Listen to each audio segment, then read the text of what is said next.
Untuk kamu yang mau keluar dari perilaku ini dan perilaku yang memanfaatkan diri kita, atau kamu masih belum bisa keluar dari lingkungan ini, cobalah untuk menetapkan boundaries dalam diri kamu dengan menetapkan batasan dan mulai bersikap asertif dalam komunikasi kamu. Ngobrol dan cerita di anyaman jiwa yuk. Tenang, kamu gak sendiri kok.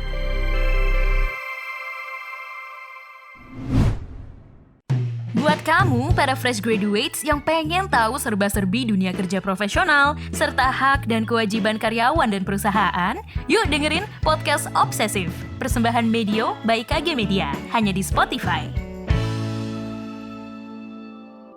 Halo, saya Nay, tim Manusia Asa. Podcast Anyaman Jiwa episode kali ini, saya akan bercerita jika kamu sering dimanfaatkan orang lain. Sebelum mendengarkan obrolan kali ini, jangan lupa follow dan beri rating terbaikmu untuk podcast Anyaman Jiwa di Spotify, serta nyalakan notifikasinya ya, supaya kamu bisa terinfo setiap ada episode terbaru yang tayang di hari Rabu dan Jumat. Sedih rasanya kalau kita sadar bahwa orang yang selama ini kita anggap sebagai teman, ternyata justru hanya memanfaatkan diri kita dan tidak benar-benar tulus ingin menjadi teman sejati. Saat sadar bahwa selama ini kamu hanya dimanfaatkan, pastinya kamu ingin tahu apa yang membuat kamu mudah dimanfaatkan. Ada banyak kondisi dan keadaan di mana kita bisa jadi dimanfaatkan orang lain. Sesederhana dalam mengerjakan tugas. Jika kamu adalah seorang siswa atau mahasiswa, pasti kamu terbiasa dengan mengerjakan tugas makalah, paper, dan lain-lain. Aku pernah dimanfaatkan. Saat itu aku memang sedang mengerjakan tugas hingga larut malam. Tiba-tiba, salah satu temanku meminta tolong kepadaku untuk membantunya mengerjakan proposal pada jam 2 pagi. Aku sudah mencoba menolaknya, tapi dia tetap memaksa dengan alasan hanya aku satu-satunya yang masih terjaga dan dapat diandalkan. Akhirnya, aku mengiyakan. Kejadian ini bukan kejadian satu-satunya, dan dia terus meminta bantuanku, dan aku tidak enak hati menolaknya. Akhirnya aku menyadari bahwa aku mungkin sedang dimanfaatkan.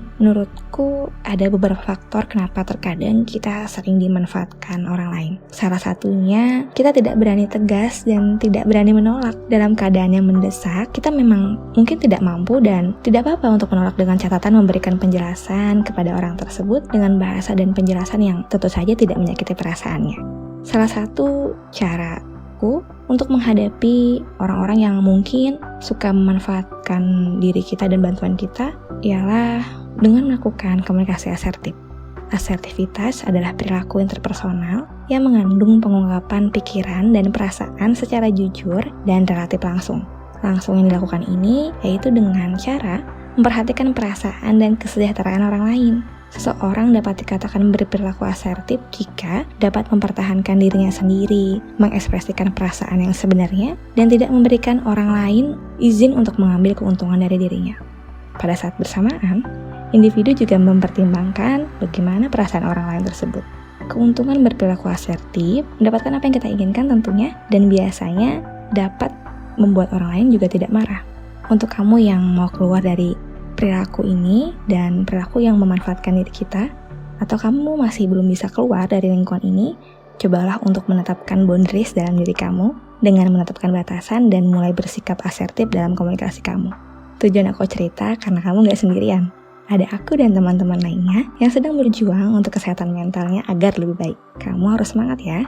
Terima kasih buat kamu yang sudah mendengarkan episode kali ini. Terima kasih juga mau mendengarkan saya. Kalau kamu ingin curhat, jangan sungkan ya. Kirim aja ke podcast@kgmedia.id dan DM di sosial media @medio by KG Media dan follow Instagram Manusia Asa di @manusiaasa.id. Saya Nay dari tim Manusia Asa. Ditunggu episode selanjutnya. Bye.